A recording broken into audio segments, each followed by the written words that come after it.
Hey there, welcome to Educate. I am Masada, and today we're going to take you through a brand new chapter in psychology from CBSE NCERT's psychology textbook. Yes, guys, we are now on chapter 4, and this chapter is all about psychological disorders. I guess this is the moment you've been waiting for, and I'm pretty sure this is one of the reasons why you chose psychology as a subject to study. So, psychological disorders have long existed in the world, and there have been so many insights into what is it that truly causes these disorders. How is it that some individuals catch it and others don't? Also, in terms of its intensity and all of its variations, is what psychological disorders explores. Are you ready? Are you excited? Whatever you're feeling, let's start with the feeling word today. I would love for you to pin it in the comments section for me below to see what's going on with you while we get ahead with this chapter. Several years ago, when this whole idea of psychological disorders came around, initially there was a lot of backlash at it. A lot of individuals thought that it was some kind of spirit that had possessed the body of an individual, which is the reason why the person was experiencing a psychological disorder.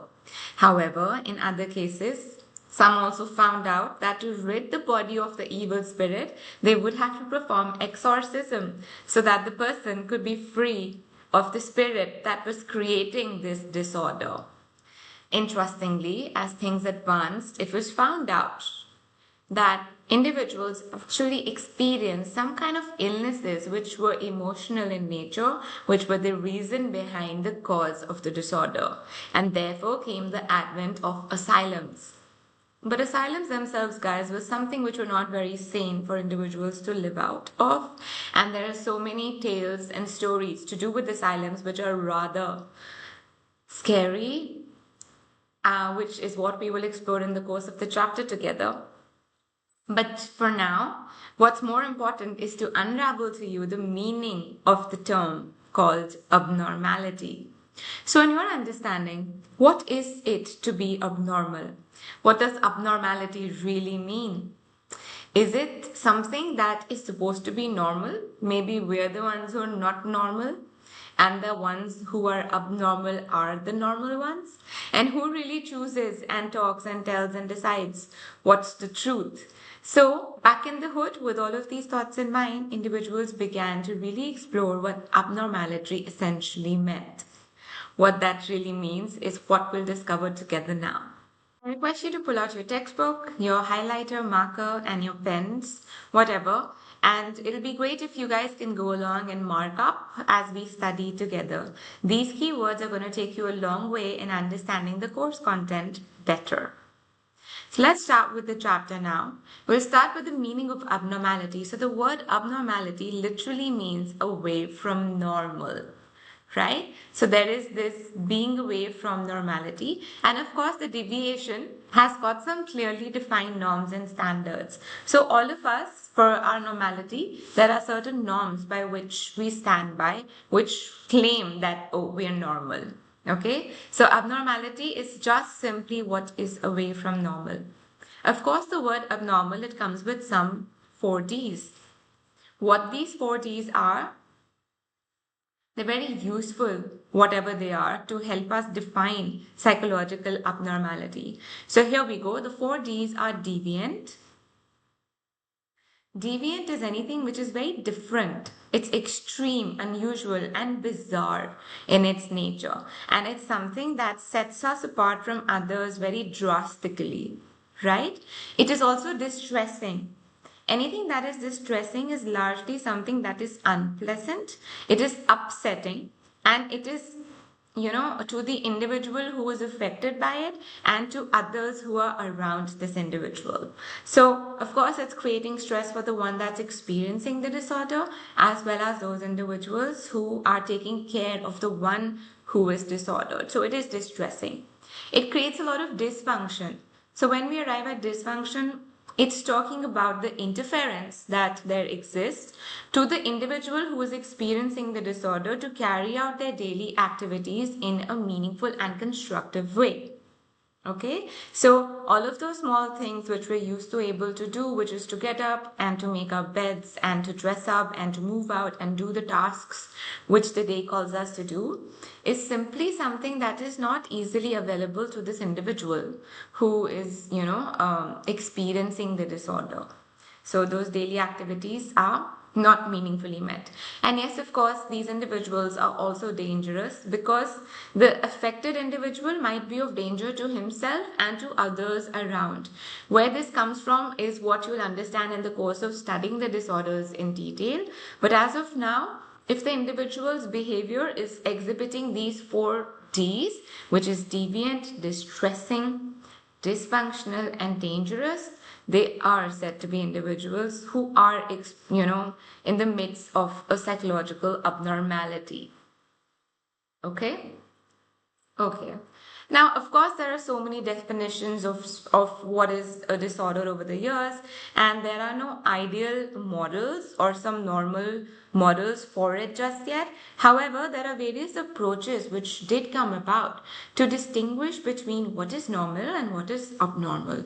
So there are 2 basic views which are rather conflicting with each other, but these views is what your NCERT also talks about as of now. The first one, the discussion was about our abnormal behavior as deviation from social norms. Okay, so the minute you try to deviate from what's expected, what's the norm socially, then you're considered to have the disorder. So abnormal is simply a label which is given for behavior that is deviant from social expectations. So whatever your age, guys, if socially you're not keeping up with the expectations of that age group, you are said to be exhibiting behavior which is different from the normal, right? Which is deviant. So therefore, you're considered to have the psychological disorder. Also, abnormal behavior, thoughts, emotions are those which they differ markedly from the society's ideal order of functioning.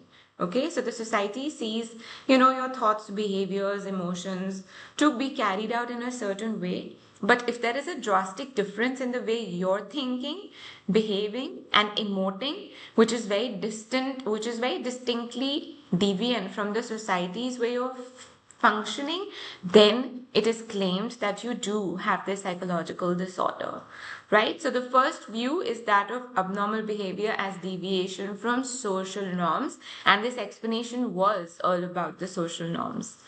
Up next, each society obviously has norms, so you must notice that the norms of Delhi are very different from that in Maharashtra, would be very different from that in, say, any of the northeastern states. So all of these norms are something which is culturally constructed. At the same time, it is something that must be followed. So there should be proper conduct. Failing that proper conduct, it is probably understood that you could be having a psychological disorder. So culture is that one institution, guys, that creates things like institutions, habits, skills, technology, history, right? The kind of clothing, the food you eat, all of that. So, from which is what the norms come about, right? So, of course, there is all sorts of cultural competition. There is assertiveness. There is aggressive behavior. There are some things which are accepted by one culture, maybe disrespected by another culture. All of that exists. That's true. But culture is the one thing that kind of determines the norms of the expectations that the society has from all individuals, and adherence to those social norms becomes very important, right? Also, society has certain values. Do you agree? All of these values should be adhered to as well.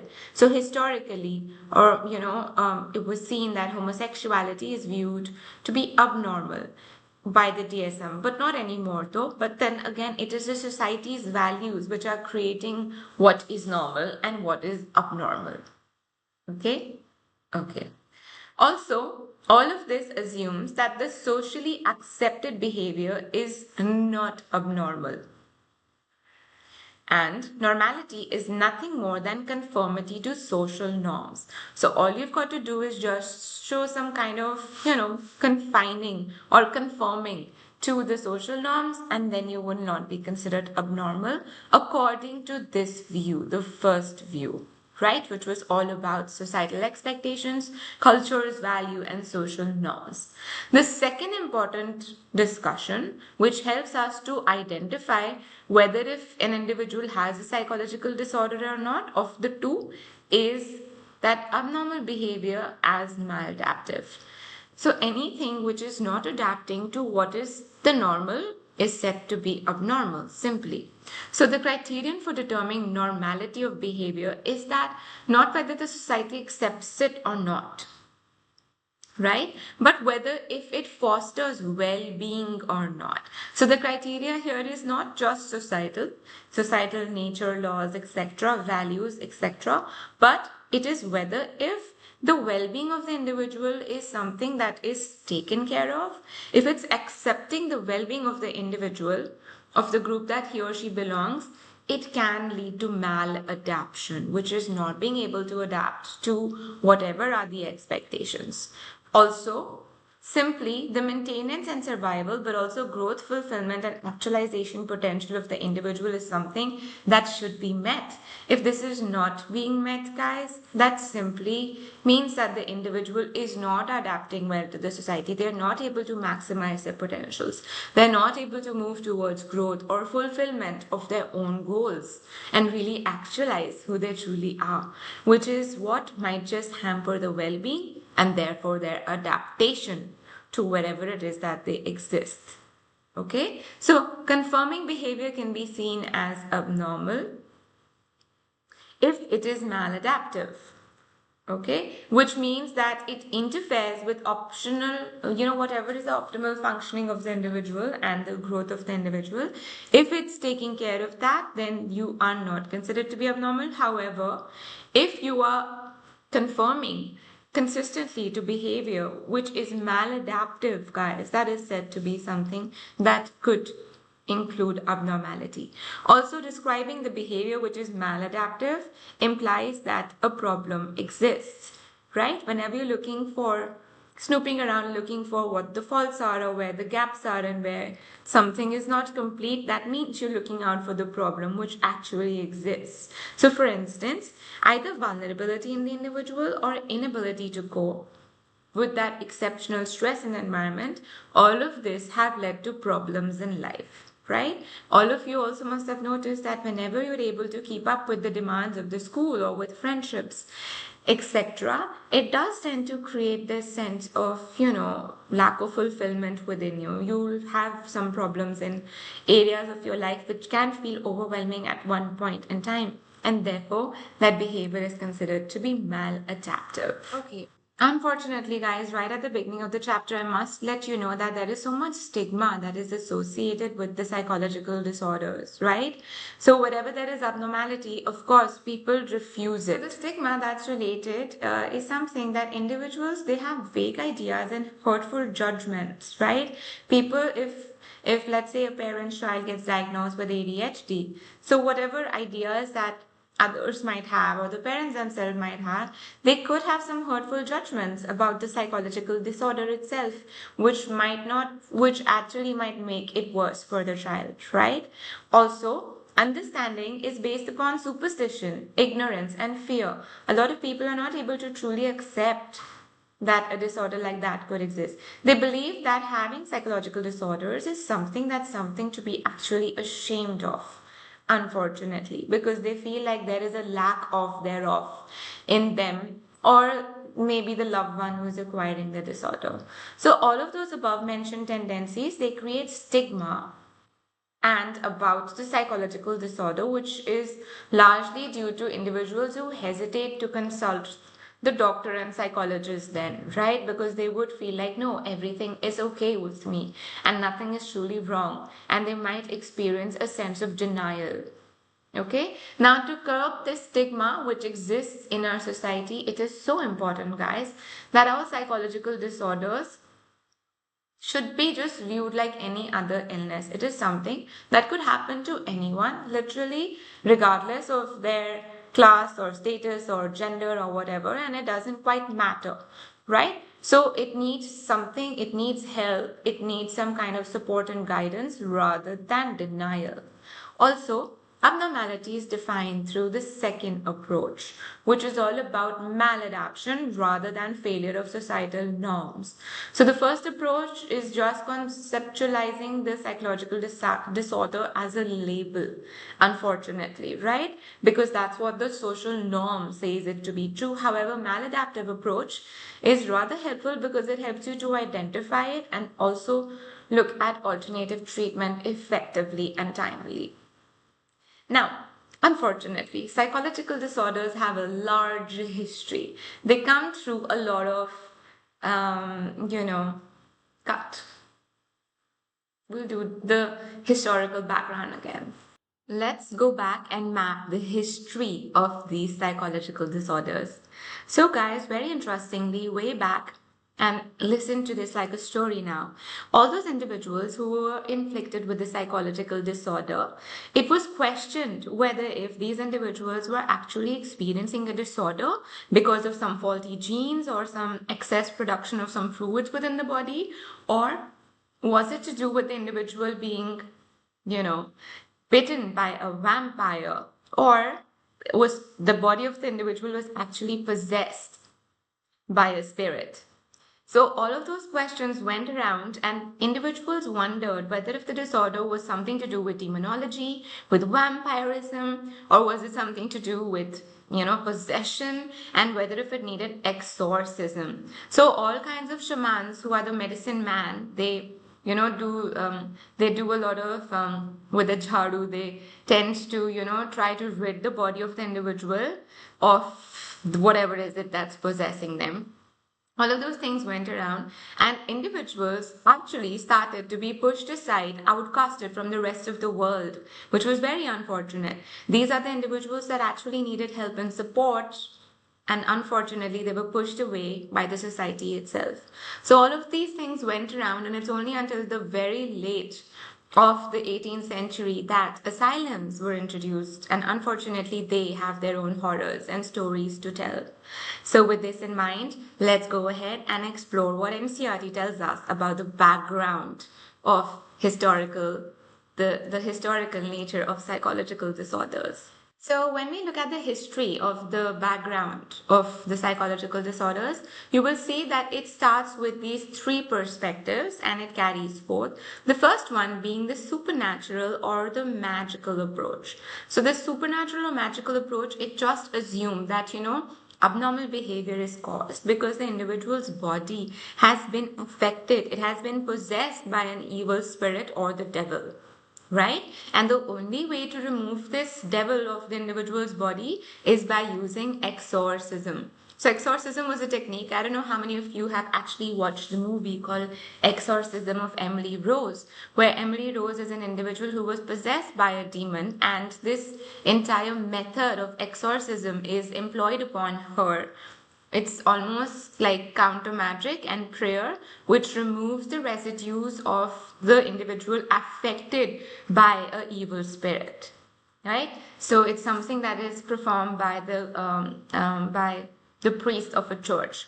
Also, other than exorcism, the other method to it was shamanism. So shamans, or the medicine man, is basically an individual who is believed to have contact with supernatural forces, right? And because of this connection with the supernatural forces, they're able to communicate with the spirit and request the spirit to actually move away from the individual who is affected with it, right? So exorcism and shamanism are the two methods which was used to rid the individual of whatever they were experiencing.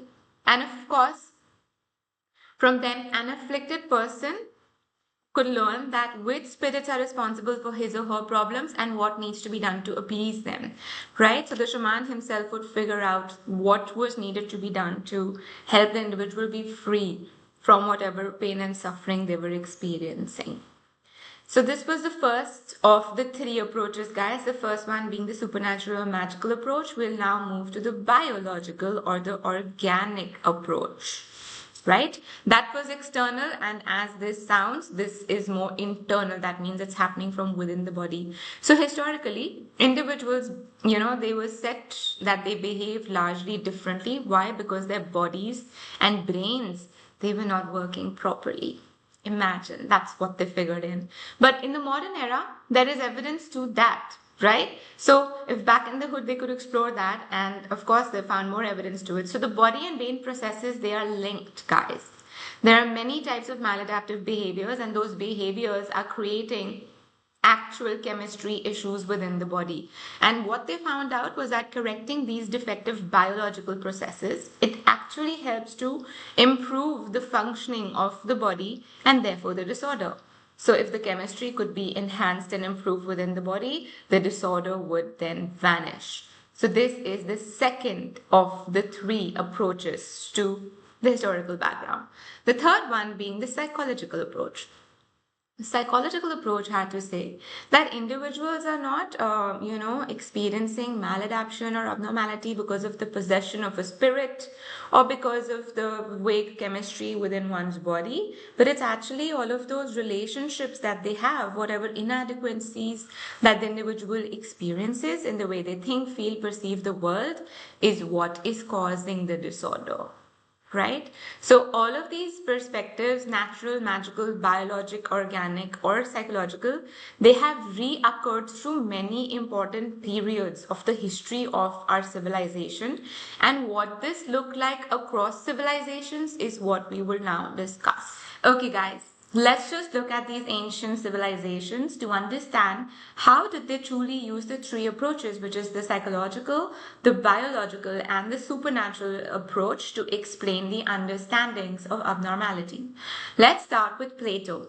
Plato was this philosopher who used the organismic approach, and he basically said that all disturbed behavior was arising out of whatever conflicts existed between emotions and reason.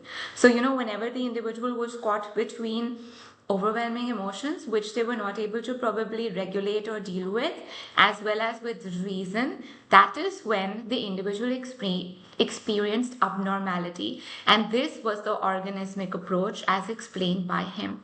Then there was Galen. Galen said that all of us, we have these four humors within our body, and humors are more like fluids, and the dominance of one of these fluids or humors over the other is what actually creates the character of the individual as well as the temperament of the individual, right? So he said that the material world was actually made up of four elements, and truly they are the earth, air, fire, and water, all of which, when they combine together, they essentially create bodily fluids, namely blood, black bile, yellow bile, and phlegm.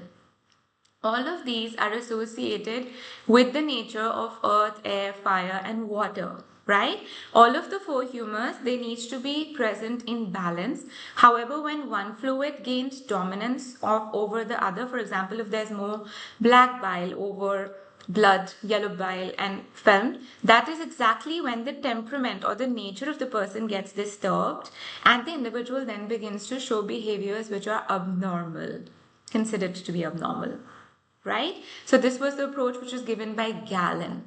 Obviously, whatever imbalances happen in the body because of the representation or the differences in fluids, that was believed to create the disorder in the individual.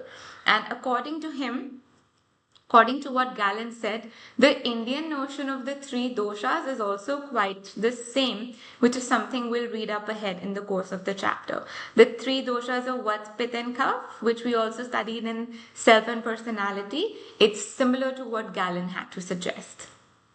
So this was all about the ancient Greek civilization, guys, which is where Plato, Galen, and the relation to the three doshas came around. Also, what I'm going to do for your ease is I will probably be creating a flowchart, and I will post the link of that flowchart for you to better able to recall all the subtitles efficiently and effectively. I'll post the link in the comment section for you to explore and kind of learn with ease. Then up next, we've got the Middle Ages. In the Middle Ages, we have demonology and superstition. So remember how in the beginning of the three approaches, we did the supernatural approach? Well, the Middle Ages were all about demonology and superstition, and this is where the understandings of demonology and superstition gained a lot of momentum, guys, unfortunately. So demonology propagated beliefs that individuals with mental problems were actually evil, Okay, there were a lot of instances of witch hunts, of individuals turning to witches as well, and of course, the witches getting out for witch hunts. And Saint Augustine in the Middle Ages was the first to actually write and record about this very extensively. He went around to understand what were the feelings, the mental anguish, and the conflict of the people at this time. And he's the one who laid foundation for modern psychodynamic theories, as we studied in personality chapter, where we explored psychoanalysis and Freud for the first time. And he said that this is what was responsible, which is the feelings, the mental anguish, and the conflict that individuals were experiencing for abnormality. Unlike the witch hunts and demonology, which is what the Middle Ages were suggesting before, right? So this is during the early Middle Ages. Then, of course, there was Renaissance that came around. Renaissance, with the rise of Renaissance, there was increased humanism, as we all know. And of course, there was a lot of curiosity about what is behavior and how is it that behavior could actually turn to a disorder, right? So John Weir, he was actually an individual who emphasized on psychological conflict and the disturbed interpersonal relationships. He said that these two things were the reasons why psychological disorders were being created in individuals. Okay, so he also was of the opinion that all of the witch hunts and witches, they were mentally disturbed and they were not for real, and they are the ones who required medical help, not theological treatment. Right? So he accentuated the fact that anyone who was displaying abnormality had something to do with the interpersonal relationship, not with any kind of supernatural forces. So this is what the Renaissance period brought to the surface.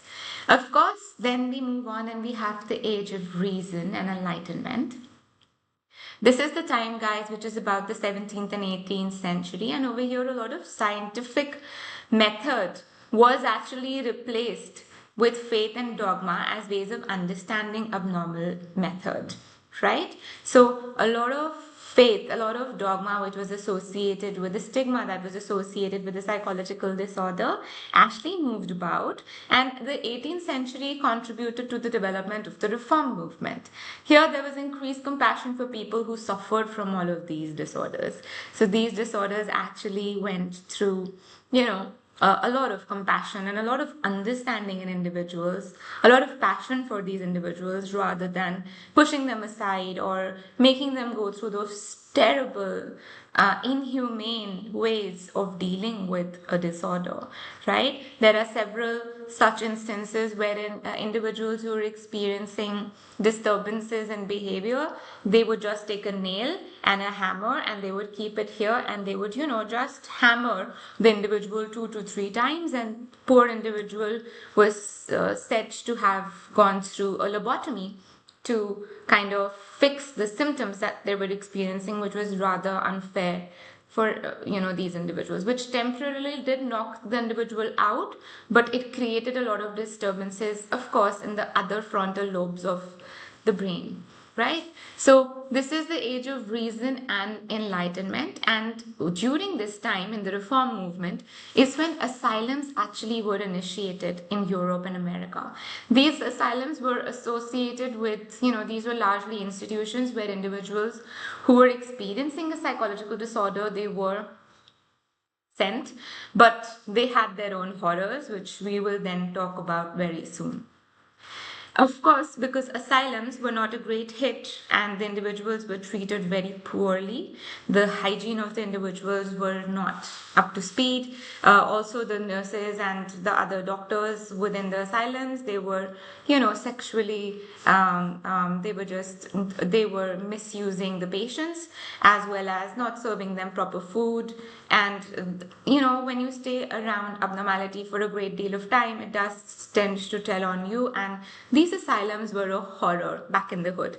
A lot of people were also they were punched in for asylum stay for unforeseen reasons itself back in the hood. So all of this led to deinstitutionalization. There was a need to not just keep individuals who were disordered in an institution. So deinstitutionalization was basically the gradual replacement of long-stay psychiatric hospitals with less isolated community mental health services, right? So there were some midway homes, or there was some other emphasis which was provided on community care for the recovered mentally ill individuals rather than having locked up in asylums where there was probably lesser hope of recovery of these individuals. Okay.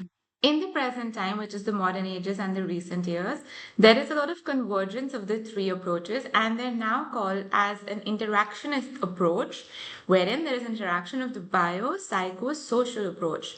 So bio is the biological aspects within our physiological body. The psychological is to do all with your mind, right? Which is why it's called the psycho. And social is to do with your external world, the world in which we're embedded in the society. So this bio-psychosocial approach actually works wonders in the modern ages and recent years. So from all of this perspective, there are three factors, which is the biological, psychological, and social. They all play an important role in influencing what would be the expression of the psychological disorder, the outcome of the psychological disorder, as well as its, wholesome expression when it comes to the psychological disorder expressing itself in the individual. So this, my friends, was a wrap to the historical background of understanding abnormality.